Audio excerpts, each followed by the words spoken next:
ce soir, donc, ça sera LMNP versus LMP.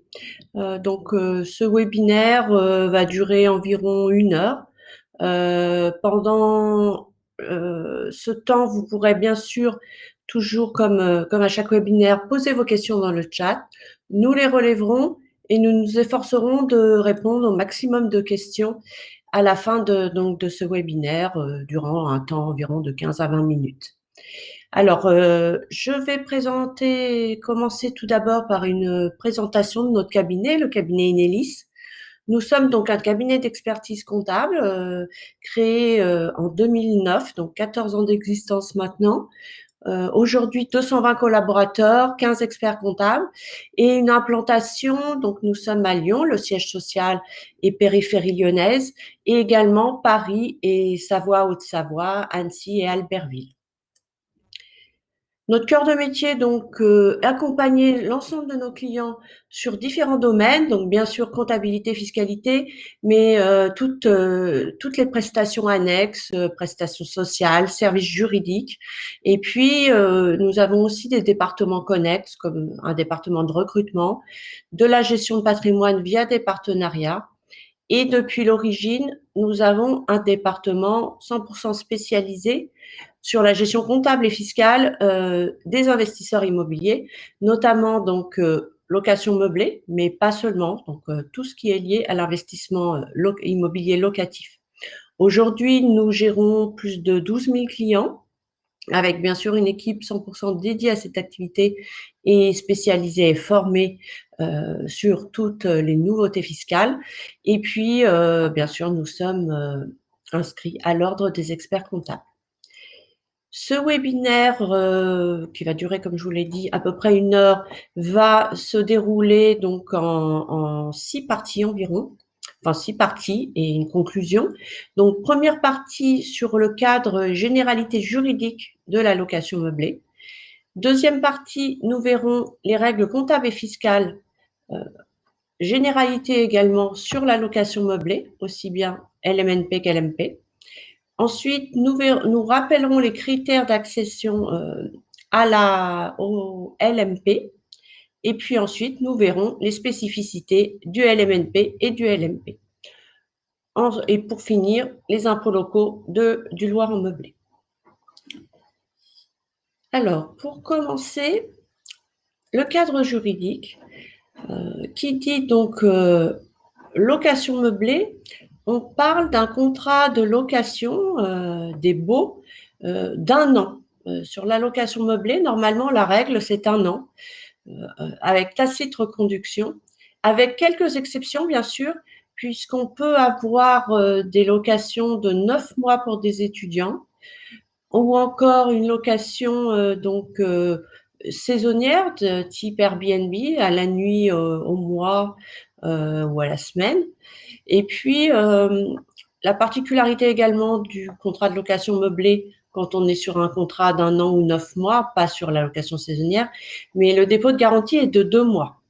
En location nue, dépôt de garantie d'1 mois, en location meublée, 2 mois. Bien sûr, qui dit location meublée dit mobilier obligatoire.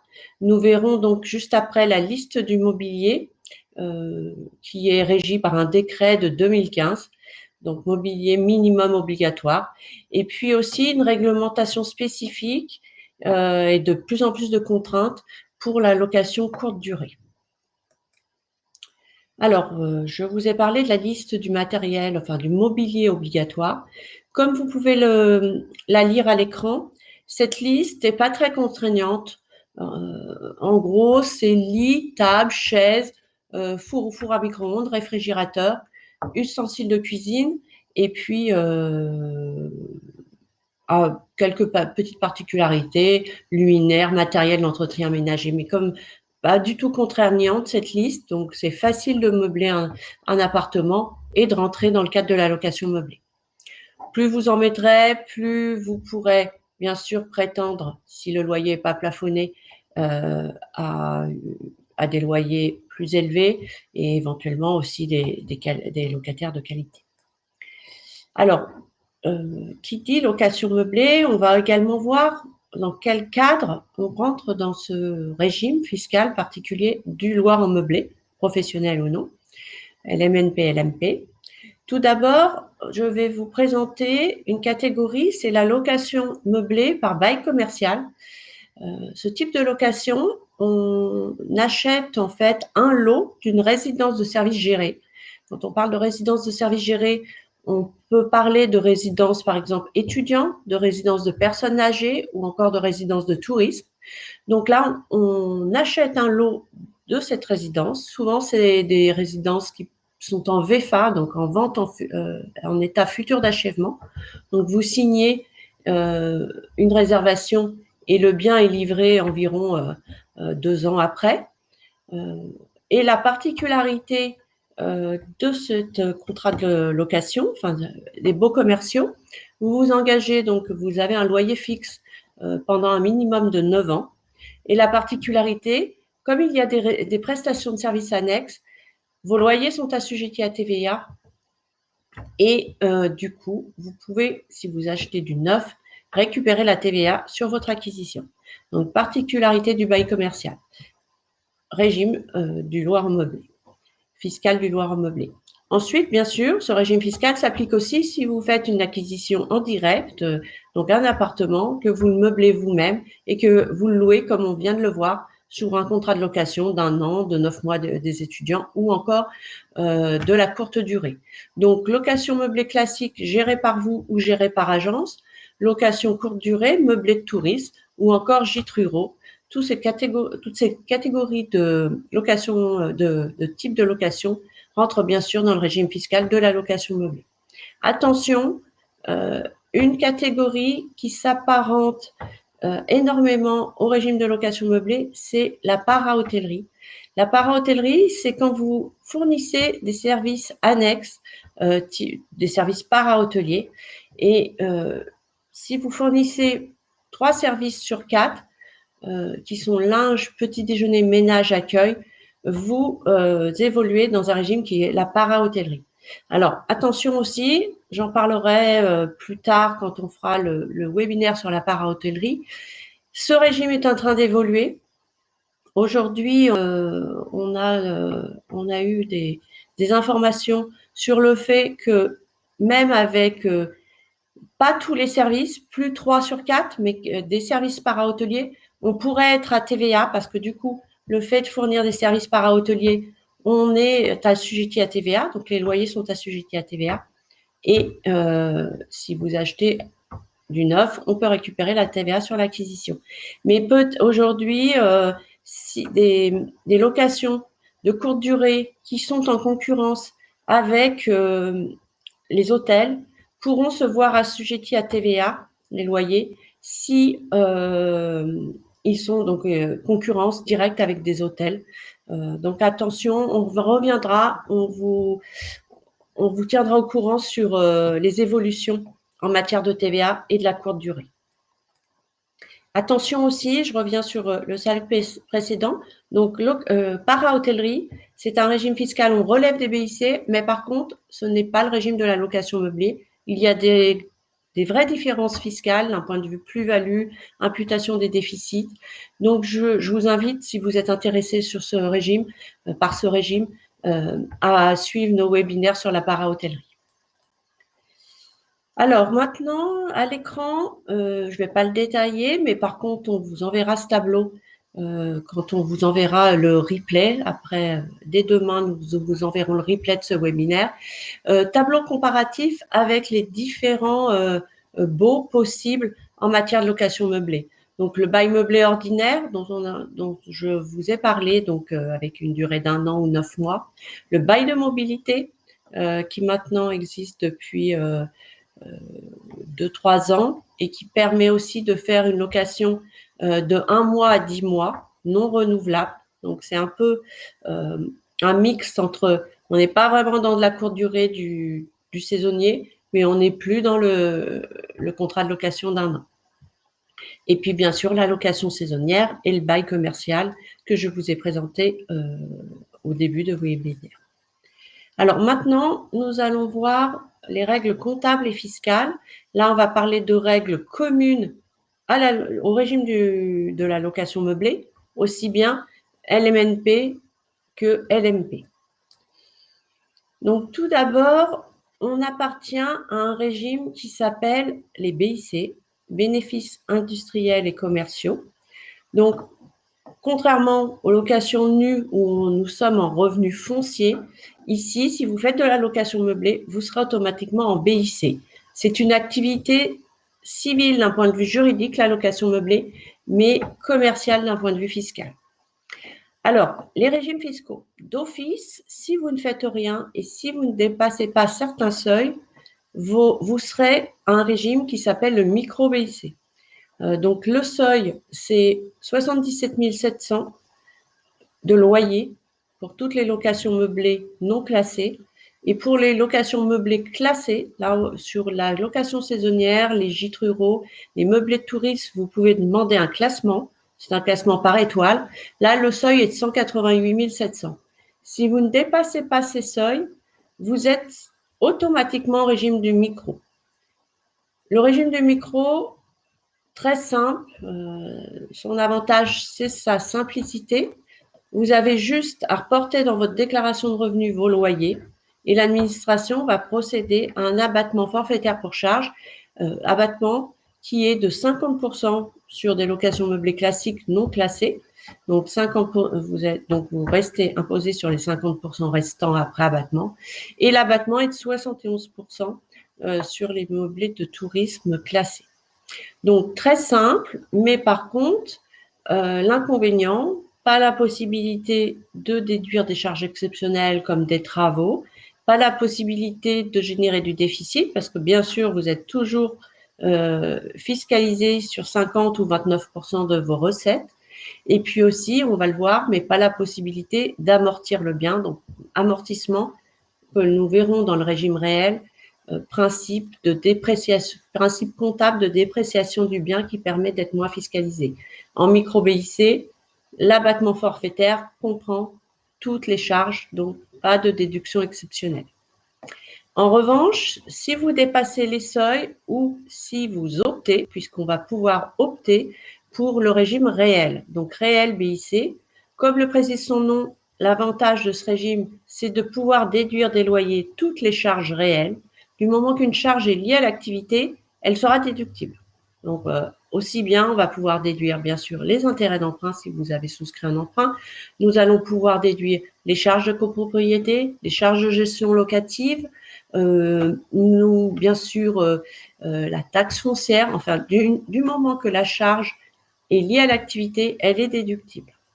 Donc, ce principe permet souvent d'avoir une déduction de plus de 50%, surtout parce qu'on va aussi déduire, et je vous l'expliquerai, l'amortissement, donc amortissement comptable, principe comptable qui permet d'enregistrer la dépréciation du bien et qui permet d'être peu fiscalisé, voire pas du tout fiscalisé dans de nombreux cas. Par contre, inconvénient de ce régime, ou un peu plus de contraintes, c'est-à-dire un peu plus de contraintes administratives, l'obligation d'opter et l'obligation, bien sûr, de tenir une comptabilité, puisque régime réel, qui dit régime réel, c'est déclaration, comptabilité, enregistrement de toutes les charges, des loyers, de l'amortissement, production d'une liasse fiscale et report, bien sûr, du résultat dans votre déclaration de revenus. Donc, plus d'obligations d'un point de vue administratif et comptable. Attention, je vous ai parlé d'options. Effectivement, il faut opter. Et l'option, elle doit se matérialiser et respecter des délais. Il ne suffit pas de remplir la case réelle dans votre déclaration de revenus, contrairement au réel foncier, pour être au réel BIC. Il faut vraiment formaliser l'option. Vous allez avoir deux cas pour les délais d'option. Si vous faites du meublé pour la première fois et que vous n'avez pas encore du tout de régime meublé, vous avez jusqu'au 30 avril N+1 pour opter. Par exemple, vous commencez une location meublée là en juillet 2023, vous aurez jusqu'au 30 avril 2024 pour opter au régime réel.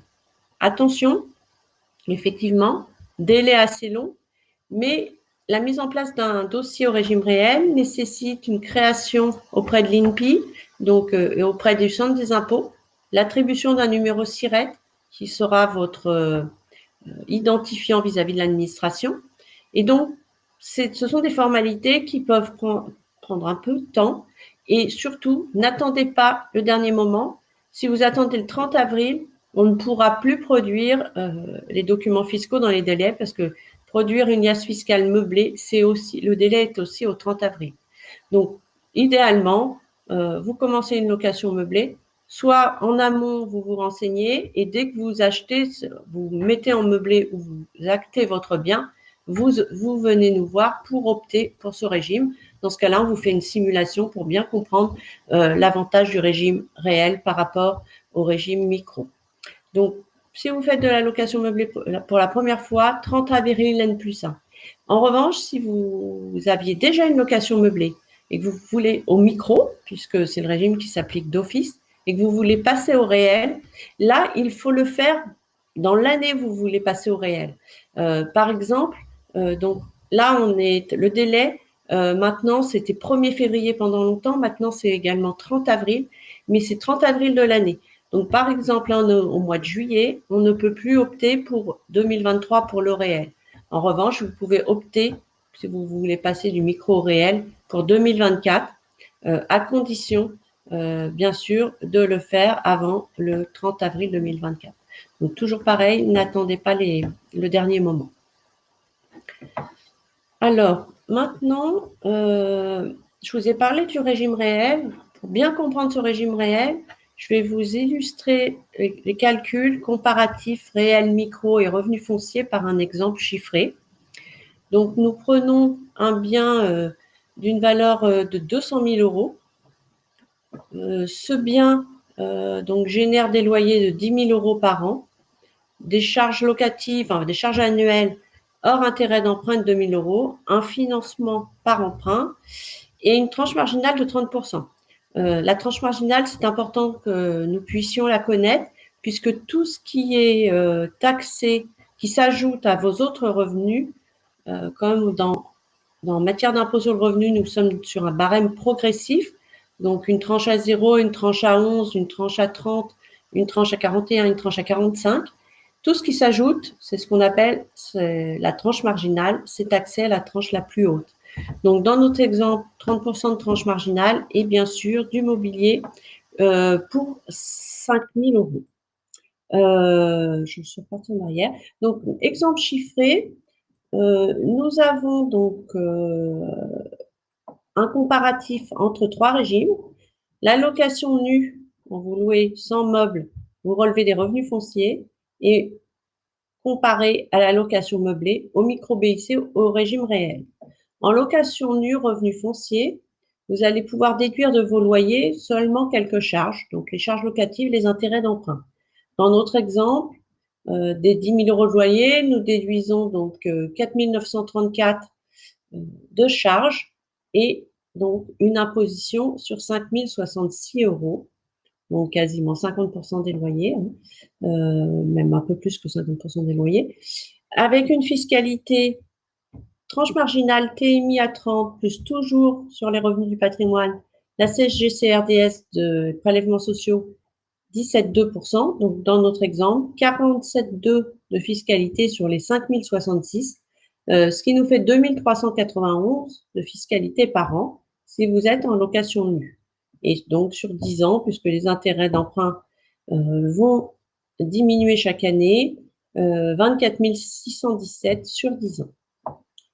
Le micro-BIC, donc meublé, sans option, on est avec un abattement, donc là, on pratique un abattement de 50%, donc 10 000 euros de loyer, 5 000 de déduction, on est imposé sur 5 000 euros, toujours 47,2, 2 360 euros d'impôt par an, 23 600 en 10 ans. Maintenant, ce fameux régime réel, donc celui qui est dans la plupart des cas beaucoup plus avantageux, on va déduire des loyers toutes les charges, donc bien sûr, charges locatives, intérêts d'emprunt, les honoraires de votre expert comptable et surtout, on va déduire le principe de l'amortissement comptable. Donc l'amortissement comptable, c'est un principe qui permet d'enregistrer la dépréciation du bien. Dans notre cas ici, l'amortissement sur un bien de 200 000 euros, et amortissement des meubles aussi, ça va générer 7 114 euros de déduction d'amortissement comptable par an, ce qui nous amène à un déficit de 2 548 euros. Donc, pas de fiscalité, puisque qui dit déficit, ni impôt sur le revenu, ni prélèvements sociaux. Donc, zéro fiscalité dans notre exemple si vous optez pour le réel. Seule petite particularité, par contre, attention, hein, ce déficit est un déficit, si vous êtes, alors là on verra, il y a une différence entre le LMNP et le LMP, mais si vous êtes LMNP, ce déficit est un déficit catégoriel, il n'aura pas d'impact, il s'impute seulement sur des revenus de même nature, il n'aura pas d'impact sur vos autres revenus. En revanche, si vous êtes LMP, le déficit, mais qui n'est pas lié aux amortissements, peut être imputé sur votre revenu global. L'amortissement, donc vous voyez dans notre exemple, ce principe comptable permet de déduire ici de ne pas être fiscalisé 7 114 euros. Le principe, donc on va prendre le prix d'acquisition du bien, si vous venez de l'acheter, ou sa valeur actuelle, si c'est un bien qui est déjà dans votre patrimoine. La base d'amortissement, ça sera la valeur actuelle du bien et pas sa valeur d'acquisition. Et on va amortir sur 80% de cette valeur. Pourquoi 80%? Il y a toujours du terrain, quote-part de terrain non amortissable. L'administration nous autorise à prendre une quote-part forfaitaire de terrain puisque la valeur locale, la base foncière est rarement notée dans les actes. Donc, forfaitairement, souvent entre 20 et 30% de terrain. Aujourd'hui, la base foncière augmente de plus en plus. Donc, on sera peut-être amené à encore augmenter cette quote-part de terrain. Autre possibilité, et en amortissement, vous avez aussi, quand vous achetez un bien, des frais de notaire, des frais d'acquisition. Ces frais d'acquisition peuvent être soit passés en charge la première année, soit amortis également. Donc ça, c'est une option, ça dépendra si vous êtes ou non bénéficiaire. Et c'est une option qu'on calcule toujours pour toujours optimiser votre résultat fiscal. Alors, comme je vous l'ai dit, régime réel, on l'a vu ici, bien plus avantageux. Il vous permet d'être pas du tout fiscalisé dans notre exemple. En revanche, plus de contraintes administratives et comptables et fiscales. Donc, tout d'abord, vous devez donc formaliser, créer votre activité auprès du centre des impôts via l'INPI. Et ensuite, vous devez aussi opter pour le régime réel, donc formuler l'option, opter pour la TVA aussi si vous êtes dans un régime de para-hôtellerie ou si vous êtes dans un régime de bail commercial. Adhérer à un centre de gestion agréé, je vous parlerai des avantages de cette adhésion.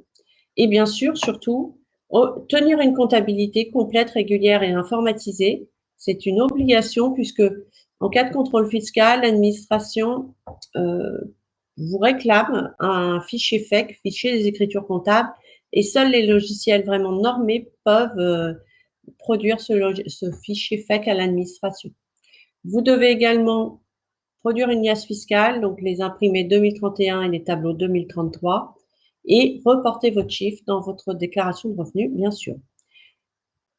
Toutes ces formalités, bien sûr, on peut vous accompagner de la simulation pour savoir si le régime réel est plus avantageux, déclarer si le régime réel est plus avantageux, enregistrement aux impôts, option TVA et régime réel si nécessaire, et bien sûr, adhésion au centre de gestion, jusqu'à l'aide au report dans votre déclaration de revenus. Je vous ai parlé du centre de gestion agréé. On parle aussi aujourd'hui d'OMGA, organisme mixte de gestion agréé. Donc, c'est un organisme indépendant qui va procéder à des contrôles sur les comptabilités qu'on leur transmet.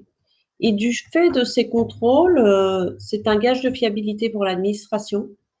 L'administration accorde un avantage. Avant, il y avait 2 avantages. C'était la non-majoration si vous étiez bénéficiaire. Ceux qui n'étaient pas adhérents voyaient leurs bénéfices majorés. Donc, il y avait la non-majoration. Celle-ci, elle n'existe plus, la non-majoration. En revanche, vous avez toujours La réduction d'impôt, c'est une réduction d'impôt pour frais comptables. Donc, ça sera une réduction de 2 tiers du coût comptable. Quand on parle de coût comptable, on parle des honoraires de l'expert comptable, mais aussi de la cotisation au centre de gestion agréé. Donc, dans notre exemple, environ pour la gestion d'un bien, 600 euros de coût comptable, environ, mais c'est un peu moins, on est plutôt sur 140 euros sur le centre de gestion avec lequel on travaille. Donc, ici, 770 euros, 2 tiers en réduction d'impôt, donc 513 euros de réduction d'impôt. Et du coup, il vous reste qu'un tiers à votre charge. Bien sûr, il faut avancer les 770. Ensuite, vous reportez dans votre déclaration de revenus grâce à l'aide à la déclaration qu'on vous transmet en même temps que votre bilan. 513 euros, donc ça vous rembourse 513 euros de coût comptable et ça ne vous coûte qu'un tiers, donc 257 euros. Attention, c'est une réduction d'impôt, donc bien sûr, il faut être imposable, sinon ce n'est pas un crédit, il ne sera pas remboursé. Et puis, vous avez des conditions à respecter pour adhérer à un centre de gestion agréé. Tout d'abord, il faut adhérer dans les 5 mois du début d'activité. Donc, ça dépend quand vous commencez votre activité, mais adhérer dans les 5 mois. Ensuite, il faut être au régime réel sur option, donc ne pas dépasser les seuils que nous avons vus précédemment, qui sont de 77 700. Et puis surtout, attention, puisqu'on en a de plus en plus, les indivisions n'ont pas le droit à la réduction d'impôt. Donc, si vous êtes en indivision, on ne vous fera pas adhérer au centre de gestion agréé. Pas de réduction d'impôt. Et vous êtes en indivision, bah, bien sûr, si vous achetez à deux et que vous n'êtes ni marié ni pacsé. Vous êtes en indivision si vous êtes marié sous le régime de la séparation de biens. Et de la même façon, les PACS, séparation de biens, ce sont des indivisions. Alors maintenant, avant de vous présenter les spécificités du régime LMNP et du régime LMP, on va faire un rappel sur les conditions d'accès au régime LMP. Pendant longtemps, il a fallu, donc jusqu'en 2018, il fallait 3 conditions pour être LMP. Première condition, plus de 23 000 euros de loyer meublé au sein du foyer fiscal. Donc, tous les membres du foyer fiscal confondus, plus de 23 000 euros de loyer meublé. Des loyers meublés, deuxième condition, supérieurs aux revenus d'activité du foyer fiscal. Là, c'est pareil, on prend tous les loyers meublés du foyer fiscal et on compare à tous les revenus d'activité. Je vous détaillerai après en quoi consiste cette notion de revenu d'activité du foyer fiscal. Donc, des loyers meublés supérieurs aux revenus d'activité du foyer fiscal. Et il y avait une troisième condition avant, c'était de s'inscrire au registre du commerce et des sociétés, au RCS. L'avantage de cette troisième condition, c'est si on décidait de ne pas s'inscrire au RCS, on pouvait rester LMNP, ça ne s'imposait pas à vous. Sauf que du coup, par une décision du Conseil constitutionnel de 2018, la troisième condition a sauté, donc l'inscription au registre du commerce, mise à jour dans la loi de finances de 2020. Donc depuis 2020, plus que 2 conditions, les 2 premières, plus de 23 000 euros de loyer meublé et des loyers meublés supérieurs aux revenus d'activité du foyer fiscal. Donc si vous remplissez ces 2 conditions, vous êtes automatiquement LMP, ça s'impose à vous. Particularité du LMP, c'est les cotisations sociales. Donc, mise à jour par la loi de finances 2020 des textes régissant la location meublée en supprimant l'inscription au registre du commerce. Puis, tout de suite en 2021, on a aussi précisé que si on était LMP, puisqu'avant c'était l'inscription au registre du commerce qui déclenchait les cotisations sociales, là, il n'y a plus d'inscription au registre du commerce, mais ils nous ont confirmé que si vous êtes LMP, vous cotisez donc au régime social des travailleurs indépendants, qui est régi aujourd'hui par l'URSSAF. Alors, les conditions d'accès, on l'a vu, 2 conditions, plus de 23 000 de loyer, TTC et des recettes de location meublée supérieures aux revenus d'activité du foyer fiscal. Ce sont bien 2 conditions cumulatives, pas seulement une ou l'autre, les 2 doivent être remplies pour accéder au régime LMP. Les conditions de recette. Donc, tout d'abord, les 23 000 euros. Quand on parle de 23 000 euros, donc, on parle de loyer TTC. Si vous avez, par exemple, si vous êtes en bail commercial, on prendra bien, comme en bail commercial, il y a de la TVA sur les loyers, on prendra bien les loyers TTC et non hors taxe. On parle aussi de montants acquis et pas seulement de recettes encaissées en matière de BIC. Si un loyer, si un loyer n'a pas été payé, n'a pas été encaissé, malgré tout, il rentre dans le calcul des 23 000 euros. Ensuite, on parle bien d'une notion de 23 000 euros au sein du foyer fiscal. Donc, il faut prendre tous les membres du foyer fiscal et tous les modes de détention si vous êtes en location meublée. Et dernière règle pour ces 23 000 euros, si vous commencez une activité en cours d'année, il y a une règle de prorata temporis. C'est-à-dire que si vous commencez, par exemple, en décembre, si vous avez 2 000 euros de loyer en décembre, à l'année, ça fait 24 000 euros. Même avec seulement 2 000 euros en décembre, avec le prorata temporis, vous êtes LMP. Donc, vous serez considéré LMP. Donc, règle du prorata temporis. Ensuite, deuxième condition, la condition de revenu. Il faut que donc ces loyers meublés, quand ils dépassent 23 000 euros TTC, soient aussi supérieurs aux revenus d'activité du foyer fiscal. Quand on parle de revenus d'activité du foyer fiscal, cela comprend donc les salaires, les pensions, les retraites. Cela comprend également les autres BIC. Donc, BIC, c'est le régime qui s'applique aux commerçants. Hein. Donc, les autres BIC, les BNC, bénéfices non commerciaux, les BA, bénéfices agricoles, les revenus des gérants et associés. Quand vous êtes, par exemple, gérant d'une SARL, vous vous rémunérez en revenus de gérance. Donc, ça, ce sont des revenus d'activité. Attention, on ne prend pas les revenus fonciers, on ne reprend pas les revenus des capitaux mobiliers, donc les revenus des placements financiers, et on ne prend pas non plus les dividendes. Seulement les revenus d'activité que l'on vient de citer. Et toujours foyer fiscal. Petite particularité, j'attire votre attention pour les non-résidents. Attention, le principe, lieu de taxation des revenus immobiliers, des revenus locatifs. Les revenus des biens immobiliers ne sont imposables que dans l'État où les biens sont situés. C'est le principe. Vous habitez à l'étranger, vous avez un bien en France. Les revenus de ce bien immobilier en France seront taxés en France. Ça, c'est le principe. Idem pour la taxation des plus-values. Si vous vendez ce bien, vous êtes non-résident, vous vendez un bien situé en France, vous serez taxé sur les plus-values en France. Et puis, après, il faut quand même regarder, puisqu'il y a des conventions entre les pays, et on peut avoir une règle de double imposition, mais si on a une double imposition, on a toujours un crédit d'impôt à un moment donné pour neutraliser la double imposition. Alors, pourquoi j'attire votre attention sur le statut des non-résidents?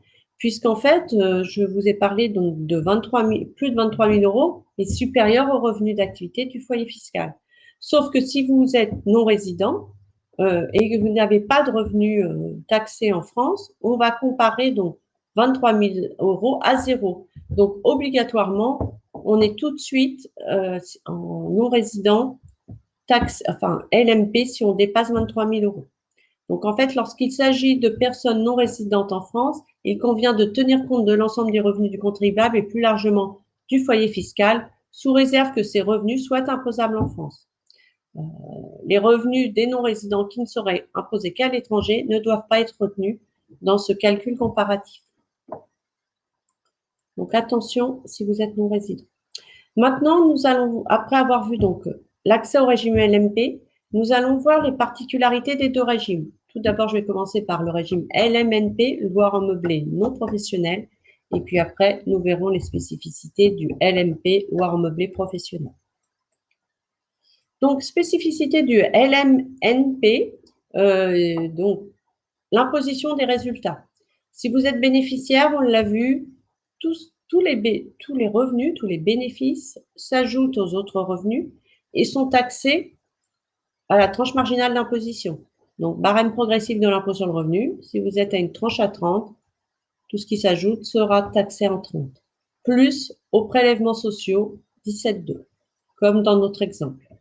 Si vous êtes en déficit, on l'était dans notre exemple, deux types de déficit, soit déficitaire par les amortissements. Typiquement, dans notre exemple, si je reviens en arrière, on va bien le voir, ce sont les amortissements qui génèrent, c'était ici, je crois.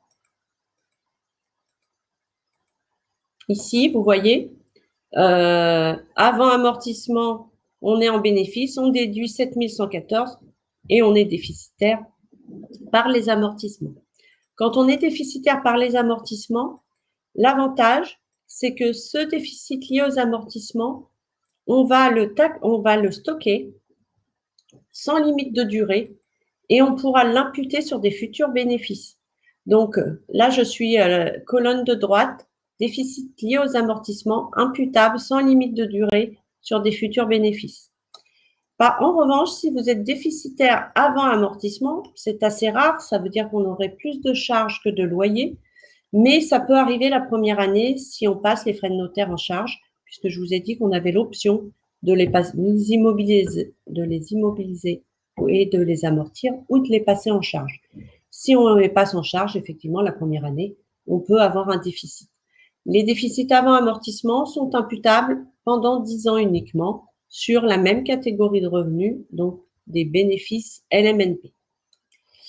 Bien sûr, qui dit déficit, pas d'impôt sur le revenu et pas de prélèvements sociaux, comme dans notre exemple. Autre particularité du statut LMNP, loi en meublé non professionnel, ce sont les plus-values. Lorsque vous êtes LMNP, si vous vendez un bien, en cas de cession, vous allez relever des régimes des plus-values privées. Donc, plus-value privée, le principe pour calculer la plus-value, c'est prix de revient du bien. Donc, prix de revient, c'est prix d'acquisition plus les frais d'acquisition plus les travaux. Enfin, au début, c'est prix de cession, bien sûr, moins prix de revient du bien.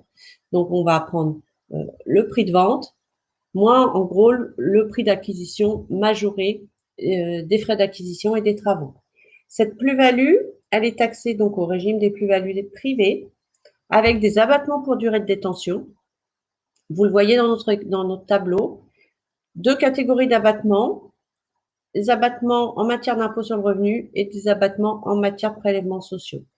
Les 5 premières années, vous n'avez pas du tout d'abattement et ensuite des abattements qui varient en fonction. Impôt sur le revenu, donc 6% de la 6e à la 21e année, 4% la 4e année, ce qui nous amène à une exonération totale de plus-value en matière d'impôt sur le revenu au bout de 22 ans de détention.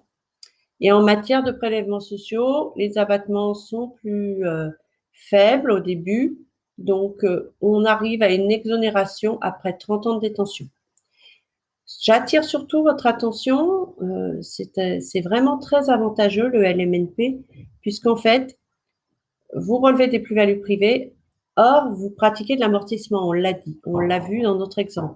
L'amortissement déprécie votre bien et normalement, dans tous les régimes où on amortit, en fait, quand on calcule une plus-value, c'est prix de cession moins la valeur après amortissement. Ici, en régime location meublée non professionnelle, vous amortissez, mais l'amortissement ne génère pas de plus-value. Donc, aucun impact de l'amortissement sur la plus-value. C'est vraiment sur ce point particulier que réside aussi l'avantage du statut LMNP. Alors maintenant, nous allons voir les spécificités du régime LMP, loi en meublé professionnel.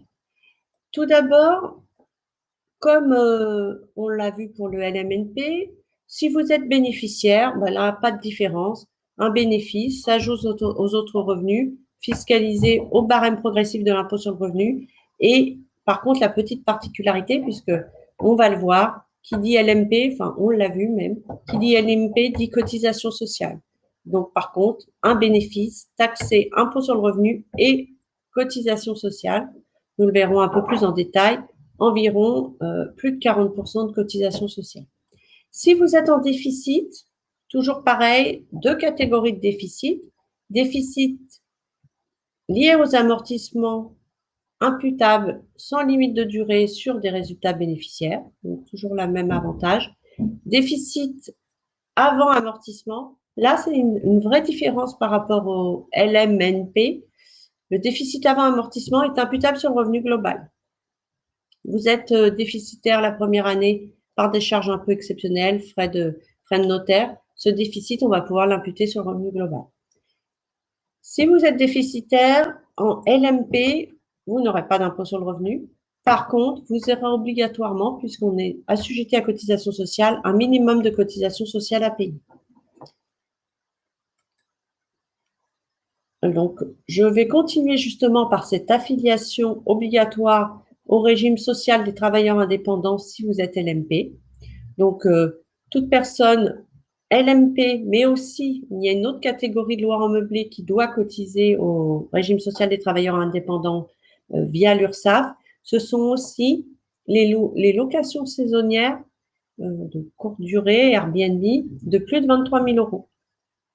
Si vous faites plus de 23 000 euros et que vous gérez votre bien vous-même et qu'il n'est pas géré par une agence professionnelle immobilière, vous devez cotiser au régime social des travailleurs indépendants et aussi, bien sûr, les LMP. Donc, les cotisations sociales, en quoi ça consiste? Donc, une affiliation obligatoire. Alors, là aussi, vous allez me dire, il y a une affiliation obligatoire, mais aujourd'hui, on a encore beaucoup de mal à affilier nos LMP à l'URSSAF, puisque nos LMP, si ils étaient avant LMNP, ont déjà un numéro SIRET. Et aujourd'hui, l'URSSAF n'est pas encore prêt à affilier, à garder le numéro SIRET pour affilier du LMNP au LMP. Donc, on a encore beaucoup de difficultés, mais ça, je pense que ça va arriver à se résoudre. Aujourd'hui, LMP, qui dit LMP dit cotisation sociale. L'avantage des cotisations sociales, c'est aussi, si vous en avez besoin, d'avoir une protection sociale et aussi de valider des trimestres de retraite. Sur la base d'un déficit, vous allez valider 3 trimestres de retraite par an. Sur la base d'un bénéfice supérieur à 6 762 euros, vous allez valider 4 trimestres. Attention, on peut valider ces trimestres, bien sûr, mais par contre, on ne valide jamais plus de 4 trimestres par an. Donc, si vous avez déjà une activité professionnelle qui vous permet de valider vos 4 trimestres, ces cotisations ne vont pas vous donner des trimestres supplémentaires à la fin.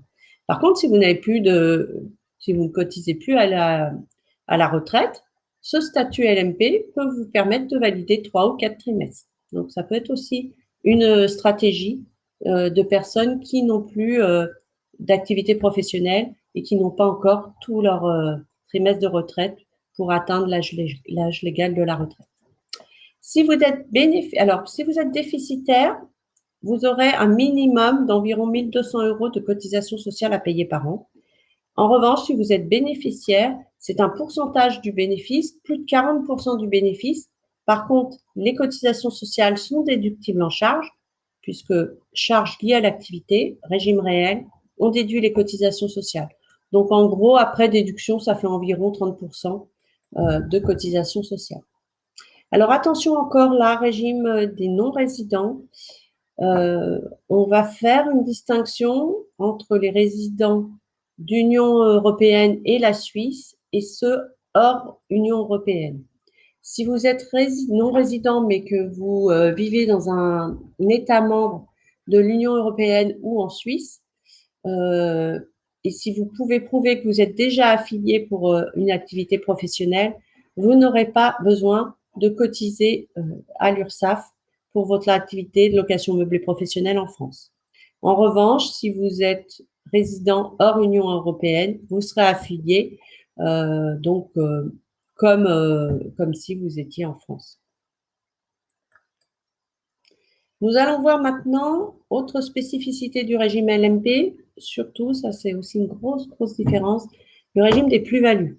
Lorsque vous êtes LMP, nous ne sommes plus en plus-value privée, mais nous sommes en plus-value professionnelle.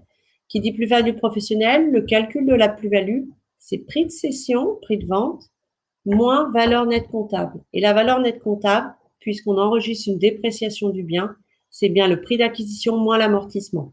Donc, vous voyez, en LMP, l'amortissement déprécie votre bien et génère de la plus-value. Le principe du calcul de la plus-value, on a 2 types de plus-value, c'est un peu complexe. On a une plus-value court terme, votre plus-value, elle sera à court terme, 100% à court terme si vous vendez votre bien avant 2 ans de détention. Et elle sera une partie à court terme et une partie à long terme si vous vendez après 2 ans de détention. Après 2 ans de détention, si vous vendez, elle sera à court terme à hauteur des amortissements qui ont été déduits et à long terme au-delà. Donc, un peu complexe, mais je vais vous illustrer un calcul de plus-value par un exemple chiffré juste après. La plus-value court terme, elle est taxée à votre TMI et la plus-value long terme, elle est taxée à 12,80 plus 17,2 de prélèvements sociaux, donc 30%. Alors, pour bien comprendre le régime LMP et sa taxation de plus-value, un exemple chiffré. Donc, nous avons pris un bien qui a été acheté, prix d'acquisition 500 000 euros. Le contribuable, l'investisseur, le vend après plus de 2 ans de détention, 700 000 euros. Donc, dans l'absolu, il a une plus-value de 200 000 euros, donc 700 moins 500. Mais il a pratiqué 150 000 euros d'amortissement le jour où il vend. Il a déjà pratiqué 150 000 euros d'amortissement. Donc, son prix de sa VNC, sa valeur nette comptable, n'est plus son prix d'acquisition 500 000, mais c'est 500 000 moins 150. Donc, la valeur comptable du bien déprécié, c'est 350 000. Là, le prix de vente 700. Donc ici, calcul de plus-value, 700 000 moins valeur nette comptable, 350 000. On a en fait 350 000 de plus-value. Donc vous voyez, sur une vraie plus-value de 200 000, on a plus 150 000 de plus-value, donc 350 000, puisque les amortissements pratiqués génèrent de la plus-value. Cette plus-value, elle est taxée, comme on vient de le voir, court terme à hauteur des amortissements, donc amortissement 150 000, et elle est taxée à la TMI. Donc TMI, dans notre exemple, 30%. Ici, 150 000 d'amortissement pratiqué, plus-value court terme à 30%, 45 000. Le long terme, c'est au-delà. Donc on avait une plus-value de 350, 150 à court terme, il reste 200 à long terme. Et la plus-value à long terme, elle est taxée à 30. Dans notre exemple, 30% de 200 000, 60 000 euros. Donc vous le voyez, là, on a déjà 105 000 euros de taxation sur la plus-value. Et en plus, vous aurez aussi des cotisations sociales à plus de 40% de cette plus-value. Donc, si vous n'avez pas d'exonération, on va le voir, il est possible d'être exonéré de plus-value. Voici le régime qui s'applique, donc assez pénalisant, puisqu'on a 30% sur la court terme, et aussi dans notre, parce qu'une TMI à 30, mais vous serez sur une TMI à 11, on aurait 11% sur la court terme, et 30% sur la long terme, plus cotisation sociale sur la court terme. Attention, enfin, ou plutôt avantage, c'est surtout si vous êtes RLMP, vous pouvez bénéficier d'une exonération de plus-value, 100% de la plus-value, aussi bien la court terme et la long terme. Il faut respecter 2 conditions. Il faut plus de 5 ans d'exercice d'activité professionnelle, donc LMP, qui peuvent être continues ou discontinues. Et il faut aussi ne pas dépasser 90 000 euros hors taxe de loyer meublé. Toujours pareil. Alors là, c'est plus vraiment au sein du foyer fiscal. Ça, si vous avez une société, ça sera dans la société et en nom propre. Ou alors, si vous êtes seulement investisseur en nom propre, les 90 000, on regardera vos activités en nom propre. Et on a une exonération, là c'était une exonération totale si on remplit ces 2 conditions, et on a une exonération partielle si les loyers sont compris entre 90 000 et 126 000 euros. Par contre, attention, là vous êtes exonéré de plus-value, donc TMI court terme et long terme. Par contre, vous aurez toujours des cotisations sociales sur la plus-value court terme. Ça, elle sera toujours taxée aux cotisations sociales. Donc, les amortissements déduits seront taxés aux cotisations sociales même si vous êtes exonéré de plus-value. Alors maintenant, nous avons vu les spécificités des 2 régimes. Nous allons voir aussi les conséquences du passage d'un régime LMNP au régime LMP. Parce que c'est très fréquent aujourd'hui. Vous rachetez des biens, vous augmentez vos loyers meublés, un moment, ils peuvent dépasser les revenus d'activité du foyer fiscal et donc vous passez de LMNP à LMP. Conséquence, bah bien sûr, on vient de le voir, affiliation au régime du travailleur indépendant, donc cotisation sociale. On a parlé aussi des déficits liés aux amortissements. Donc, les déficits liés aux amortissements, on les stocke et il n'y a pas de limite de durée pour les imputer. Si vous passez du régime LMNP au régime LMP, ce stock, vous n'allez pas le perdre. Il sera également utilisable sur les bénéfices LMP, puisque c'est une règle qui s'applique à toute la location meublée, qu'elle soit LMNP ou LMP.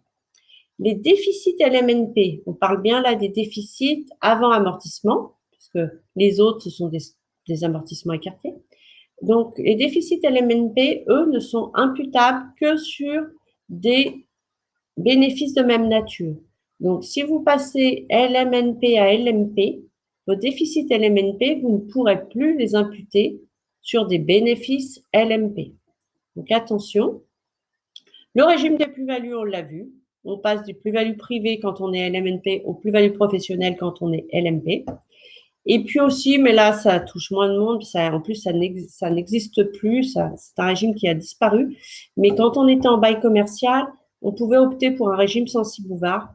Le Censi-Bouvard, c'est uniquement, le Censi-Bouvard, c'était une réduction d'impôt égale à 11% du prix de revient, étalé sur 9 ans. Ce dispositif ne s'applique qu'au LMNP et pas au LMP. Voici donc les conséquences du passage LMNP-LMP. Maintenant, nous allons voir, là c'est plus encore de la généralité, quels sont les impôts locaux du Loire en meublé. Important puisque souvent, on connaît très bien la taxe foncière, impôts locaux qui s'applique à toute personne détenant un bien immobilier, que le bien, ça soit votre résidence principale, une résidence secondaire, que votre bien soit locatif, nu ou meublé, vous payez une taxe foncière. On a juste la possibilité, éventuellement sur du neuf, d'être exonéré pendant 2 ans, une exonération qui n'est que partielle. Donc la taxe foncière, obligatoirement. La taxe d'habitation, elle est normalement due par l'occupant, le locataire présent au 1er janvier. Donc, dans la toute logique, si vous avez un contrat de location avec d'un an ou plus, vous ne paierez pas de taxe d'habitation, c'est votre locataire. Et puis, bon, aujourd'hui, la taxe d'habitation, elle a quasiment disparu parce qu'elle était pendant quelques années un peu proportionnelle aux revenus et on n'aura plus de taxe d'habitation sur la résidence principale, bien sûr, mais sur les résidences secondaires, il reste des taxes d'habitation. Les taxes d'habitation sont dues par les locataires. En revanche, si vous êtes en saisonnier, la taxe d'habitation reste à votre charge. Je vais finir par contre sur cet impôt, la CFE, cotisation foncière des entreprises. C'est un impôt que là, on connaît moins. C'est un impôt qui normalement s'applique plutôt aux activités professionnelles. Là, la CFE va s'appliquer également aux loyers en meublé. Que vous soyez en micro ou au réel, vous devez payer une CFE, cotisation foncière des entreprises. Seule exception, on ne paye pas de CFE, c'est si vos loyers sont inférieurs à 5 000 € par an. Et également si vous êtes en bail commercial, puisque là, c'est le preneur du bail, l'exploitant qui paye la CFE. La CFE, elle est due, donc elle est à payer au 15 décembre. Elle se règle en ligne sur le compte impôt.gouv professionnel. Vous ne recevrez jamais la CFE sur votre compte personnel, impôt.gouv particulier. Et puis, vous ne recevez jamais la CFE de façon papier. Donc, il faut créer un compte professionnel. Donc, ça, on vous accompagne pour la création de ce compte. La CFE, elle est due pour un exercice civil. Donc, si vous commencez en cours d'année, vous ne payerez pas de CFE la première année. Et la CFE, bien sûr, est déductible en charge. Voilà pour les impôts locaux. Maintenant, en conclusion, on va regarder les avantages et les inconvénients des deux régimes pour bien comprendre. Donc, le régime LMNP qui, pour moi, reste tout de même le régime le plus avantageux. L'avantage, vraiment, j'ai insisté sur cela, on relève des plus-values des particuliers et donc on amortit comptablement, mais on ne tient pas compte de l'amortissement dans le calcul de la plus-value. C'est vraiment le principal avantage du régime LMNP. On n'a pas de cotisation sociale en régime LMNP, sauf sur les saisonniers de plus de 23 000 euros. En revanche, qui dit pas de cotisation sociale, pas de protection sociale si vous n'en avez pas d'autres. Vous ne devez pas dépasser, vos loyers ne doivent pas dépasser vos revenus d'activité. Et puis, si vous êtes déficitaire avant amortissement, seulement une imputation sur des bénéfices de même nature, donc des bénéfices de loi en meublé non professionnel. Maintenant, avantages inconvénients du statut professionnel LMP.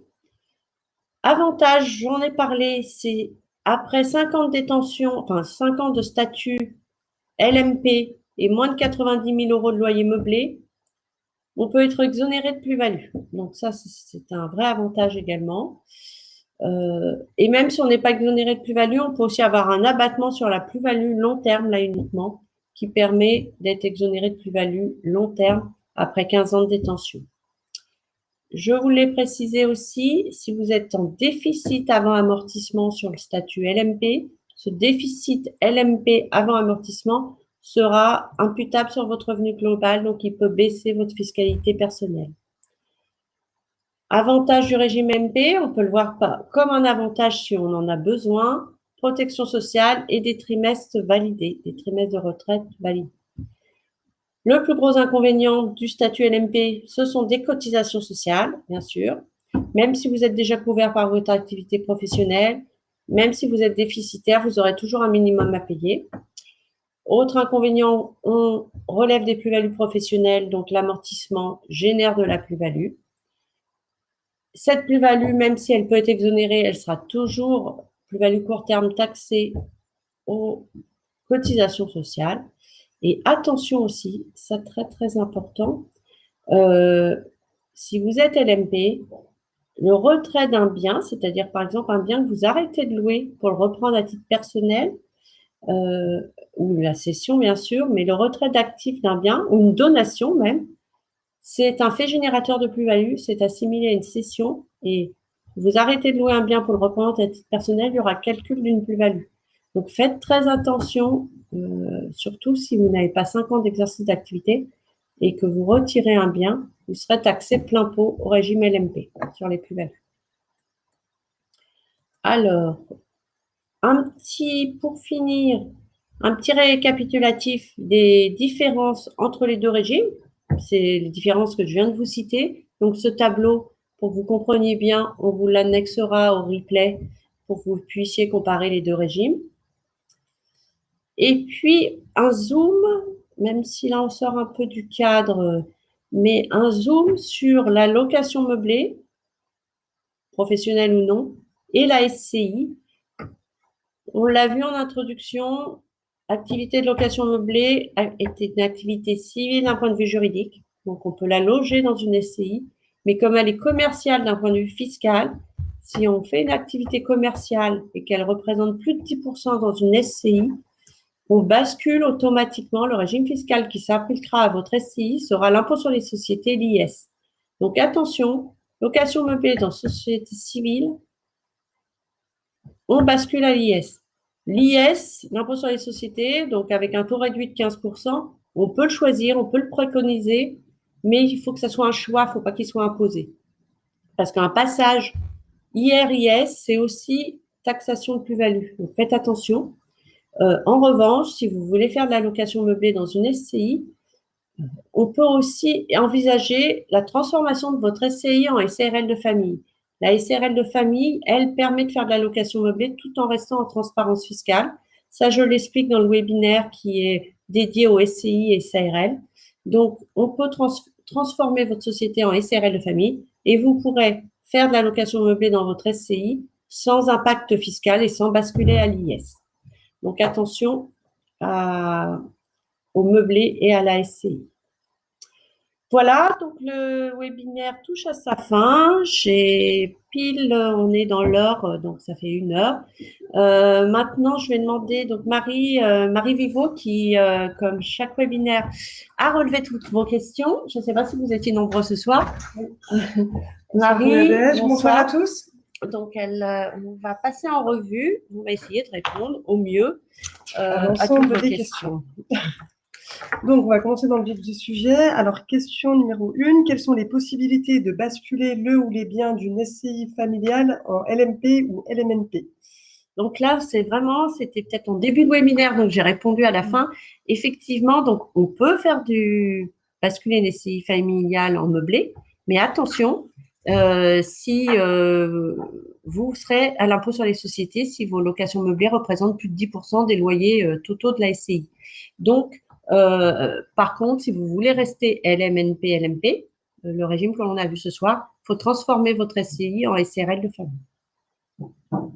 Prochaine question, donc c'est plutôt sur la SARL. Alors, est-ce qu'on revient dessus en fin de questionnaire et on répond déjà aux questions relatives au thème de ce soir? La citer, d'accord. Alors, donc, en SARL de famille, mari et femme peuvent-ils être co-gérants sans rémunération et tous deux cotiser pour valider chacun 3 ou 4 trimestres pour la retraite et bénéficier chacun de l'assurance maladie? Alors, effectivement, la co-gérance, quand on est mari et femme, parce que, alors là, on est un peu hors cadre de ce soir. Hein, je l'aborde sur le webinaire de la SRL de famille, mais on va répondre si c'est une question qui n'est pas compliquée. La SRL de famille, les gérants majoritaires doivent cotiser au régime social des travailleurs indépendants. Si vous êtes mari et femme, même si vous avez 50-50, on va considérer que les deux sont majoritaires, puisqu'on prend les parts du foyer fiscal. Donc, si vous êtes co-gérant à 50-50, vous serez tous les deux gérants majoritaires et donc cotisant, même sans rémunération, cotisant au régime social des travailleurs indépendants. Et donc, vous validerez des trimestres, mais ce qui génère 2 cotisations aussi. Faites attention, on voit beaucoup des CRL de famille qui ne sont pas, enfin, on n'a pas de conseil des fois en amont et on a une cogérance. Et la cogérance, par contre, elle génère si on ne veut pas justement double cotisation, elle génère cette double cotisation à tort si vous n'en avez pas besoin, par contre. Donc, faites attention à la cogérance. Question suivante. Alors, on a une échéance qui arrive, donc on va la poser. Si on fait la déclaration via une SARL de famille, doit-on faire la déclaration des biens immobiliers d'ici fin juillet? Alors oui, tout à fait. Les sociétés ne sont pas exclues. Ils relèvent, ils rentrent aussi dans le cadre des déclarations des biens immobiliers. Cette nouveauté là qui existe depuis cette année, qui était à faire avant le 30 juin et on a un petit délai jusqu'au 31 juillet. Vous devez le faire aussi pour les CRL, les SCI, toutes les sociétés qui détiennent des biens immobiliers doivent le faire. Donc là, c'est sur le compte impôt.gouv professionnel où vous devez activer déclaration des biens immobiliers et vous devez déclarer vos biens immobiliers, comme la détention en nom propre. Question suivante. Pareil, on a répondu en fin de webinaire. Donc, pour un appartement en LMNP, y a-t-il un impact lors de la revente sur la plus-value ou autre? Pas tout détaillé, mais donc là, en résumé, LMNP, plus-value privée, impact, oui, si vous êtes en plus-value, on a un calcul de plus-value avec les abattements pour durée de détention, mais on ne tient pas compte des amortissements, donc plutôt avantageux. Alors, si nous n'avons pas de retraite, de salaire ou d'allocation, faut-il payer la cotisation des 6,5% sur les revenus du patrimoine imposable pour bénéficier des prestations d'assurance maladie, et ce même si on paye la cotisation RSI minimum? Je ne suis pas sûre de comprendre tout à fait la question. Ouais, si on n'a pas de salaire, de retraite, d'allocation, pour payer la cotisation. Pas les 6,5%. C'est peut-être la PUMA que vous parlez, je ne sais pas. Et c'est même si on a une cotisation. On regardera qui a posé la question. Oui. Si vous pouvez nous la reformuler un peu plus en détail, on vous donnera une adresse internet, une adresse mail plutôt. Oui, et on étudiera pour bien répondre à votre question parce que là, je ne suis pas sûre de bien comprendre. Alors, pourquoi toujours autant de biens loués nus sur le marché? Il doit bien y avoir des avantages ailleurs. Question ouverte. Alors, location. Alors, il y a aussi beaucoup de personnes, parce qu'on en parle régulièrement, qui ne font pas encore de location meublée. Alors, plusieurs possibilités. Le bien s'y prête moins, ça peut arriver dans certains endroits. Les biens dont les surfaces sont plus importantes, si vous faites pas de colocation, des familles, souvent, ils vont pas prendre un logement meublé. Donc, ça se prête plutôt aux petites surfaces. Ensuite, certains sont réticents, puisque qui dit location meublée, des fois, dit aussi turnover un peu plus important, puisque les personnes ne restent pas spécialement sur des biens meublés pour ensuite acheter et avoir leur propre meuble. Et ensuite, les avantages de la location nue, même si on est beaucoup plus fiscalisé, il y en a un, c'est si vous faites des travaux, les travaux se déduisent à 100% l'année où vous réglez vos travaux. Donc, sur des biens avec travaux, il peut y avoir un avantage d'être en location nue en revenu foncier pour déduire les travaux et générer des déficits. Et en plus, si vous générez un déficit en revenu foncier, en location nue, à hauteur de 10 700, il sera imputable sur votre revenu global. Donc, il peut baisser votre fiscalité personnelle. Donc, des fois, la location nue sur des biens où vous avez des gros travaux peut être avantageuse. Et puis, il y a aussi ceux qui sont réticents à faire de la location meublée ou des biens qui ne s'y prêtent pas. Voilà, s'il y a eu imputation, donc il faut bien attendre 3 ans avant de le passer en meublé. Sinon, tout le monde les passerait en nu une année et les passerait en meublé l'année d'après. Qui est soumis aux cotisations sociales au sein du foyer fiscal MP?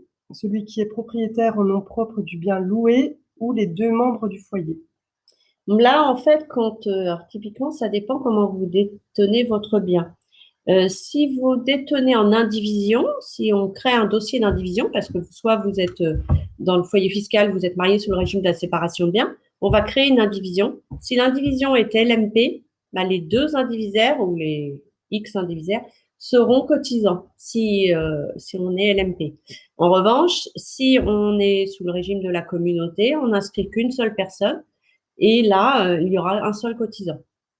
Donc, soit vous êtes en indivision et les 2 cotisent, sinon un seul des membres du foyer fiscal cotise. Donc, j'ai relevé la question telle qu'elle a été posée. Donc, s'il y a un changement de statut chômage, quel impact sur le choix du régime réel en plus du CGA, ce qui reste déductible ou non? Donc, en fait, je pense que la question, c'est savoir si on est au chômage, est-ce qu'il y a un impact par rapport au choix fiscal de la location meublée. Donc, non. Non, alors après, la location meublée, c'est toujours comparatif micro, régime réel micro. C'est vrai que des fois, plus vous êtes dans une tranche marginale élevée, donc plus vous avez de revenus, plus vous êtes dans une tranche marginale élevée, plus l'intérêt du réel est avantageux. Si vous êtes une tranche de 0, bien sûr, que vous soyez en micro et réel, ça ne changera rien.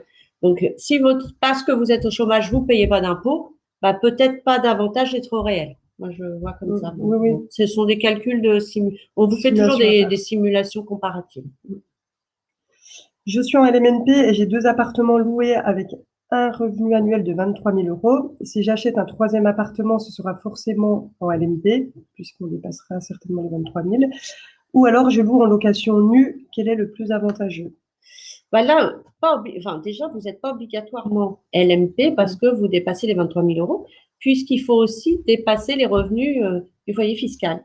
Donc après, il faut regarder. C'est pareil, c'est un calcul. Et c'est pareil, il faut pas fuir. Tout le monde, nous, on voit vraiment dans nos clients, fuit le LMP.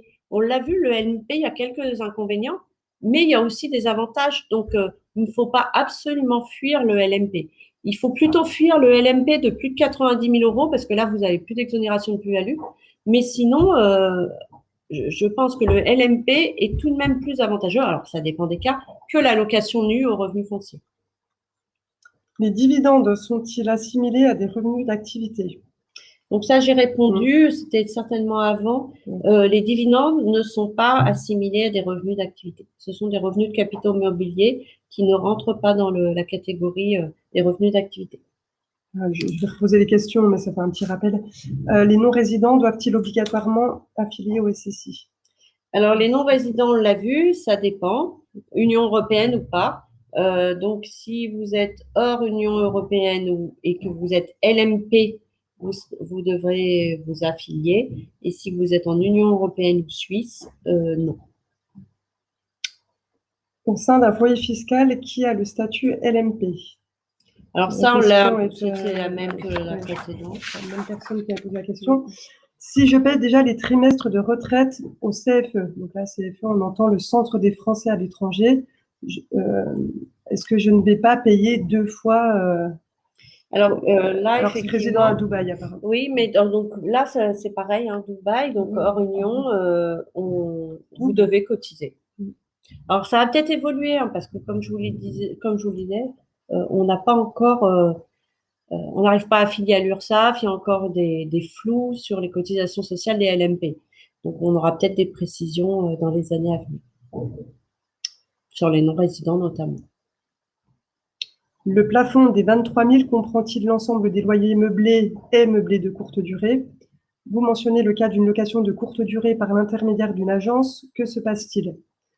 C'est bien toutes les locations meublées, le plafond des 23 000. Courte durée, du moment qu'on est en meublé, on additionne, que l'on soit géré par une agence ou non, que ce soit de la courte durée ou de la longue durée, c'est toutes les locations meublées du foyer fiscal, dans le statut des 23 000, si j'ai bien compris ça. Je pense que oui, c'était par rapport au RSI, mais Ah oui, je suis pas par sûre. contre, le RSI, effectivement, on cotise au RSI, enfin au SSI, si vous faites plus de 23 000 de location saisonnière, seulement si vous gérez vous-même. Si votre location saisonnière est confiée à un professionnel de l'immobilier, une agence immobilière, vous ne payez pas de cotisation sociale, même si vous dépassez 23 000 de location saisonnière. Et si à côté, on a des locations, on dépasse 23 000 euros avec d'autres locations, mais qui ne sont pas en courte durée, qui sont en longue durée, on a de la longue durée, on dépasse 23 000 et on a une courte durée qui est gérée par une agence IMO, à ce moment-là, on payera quand même des cotisations par rapport aux autres biens qui dépassent les 23 000.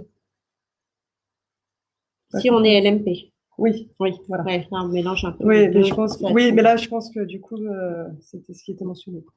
Donc, qui fait la déclaration de la plus-value en cas de LMP? Est-ce le notaire? Donc, en cas de LMP, non, pas du tout. C'est une plus-value professionnelle. Donc, ça sera votre cabinet d'expertise comptable qui fera le calcul de la plus-value et qui l'imposera soit à votre TMI, soit qui va l'exonérer si vous êtes exonéré, ou qui l'imposera à votre TMI en reportant dans votre déclaration de revenus et aux cotisations sociales. Donc, pas du tout. Le notaire, lui, n'intervient que sur les plus-values privées, donc LMNP. Concernant la plus-value des LMP, les 90 000 euros de recettes sont-elles sur la durée totale d'activité? 90 000 euros, c'est par an. Et c'est la moyenne des 2 dernières années. Donc, je ne sais pas si c'était ça la question. Si. Ouais. Alors ensuite, exonération de l'IFI. Je pense que c'est par rapport au LMP. Oui, alors souvent, on a des raccourcis. Souvent, certaines personnes pensent que quand on est LMP, on est exonéré d'IFI. En fait, non, il faut remplir des conditions pour être exonéré d'IFI. Il faut être en résultat comptable positif et que son résultat comptable soit supérieur aux autres revenus. Et en plus, il faut gérer soi-même, ne pas mettre en agence. Donc, c'est quand même assez compliqué d'être exonéré d'IFI parce qu'il faut être bénéficiaire, supérieur aux autres revenus d'activité et gérer soi-même. Alors, la question suivante, j'avais commencé à la relever, malheureusement, c'était la fin. On va approcher un peu.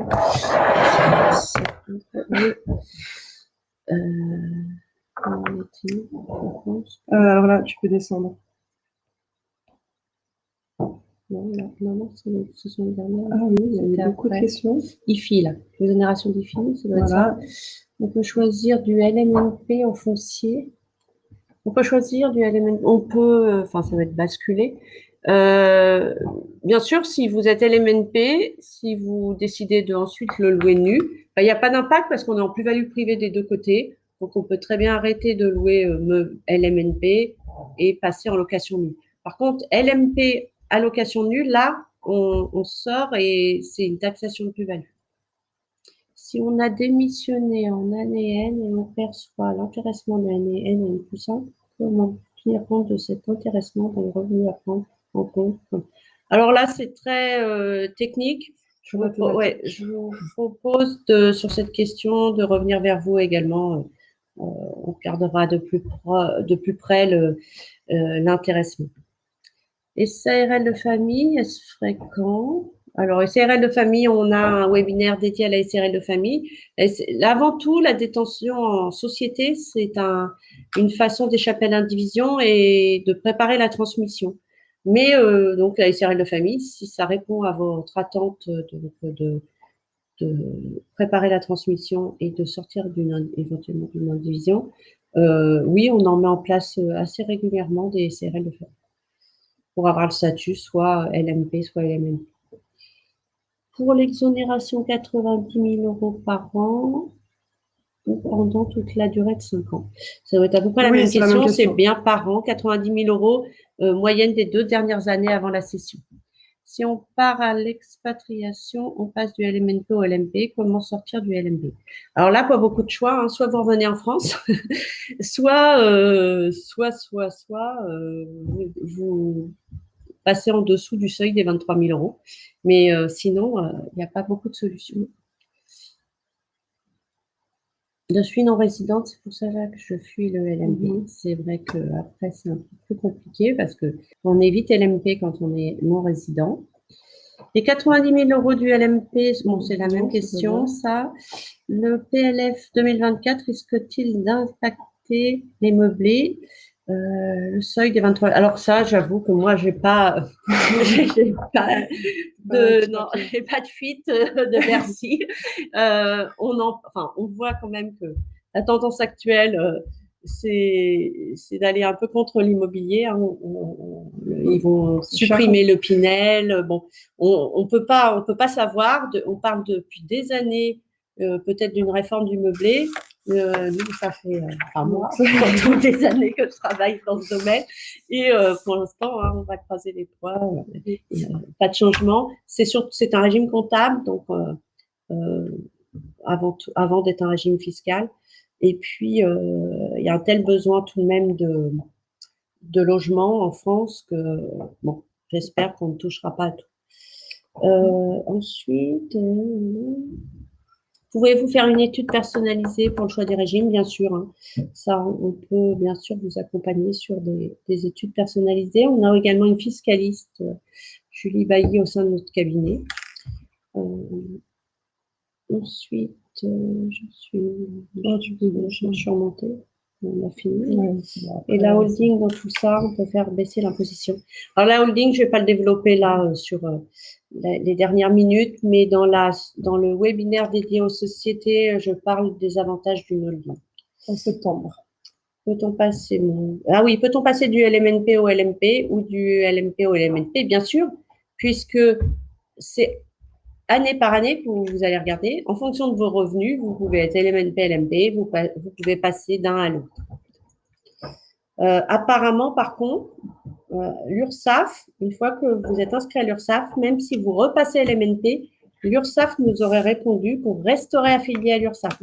Donc ça aussi, ça reste un vrai problème, puisque si vous rebasculez LMNP, il y aura toujours des cotisations URSSAF. Alors, je ne sais pas si ça va évoluer non plus.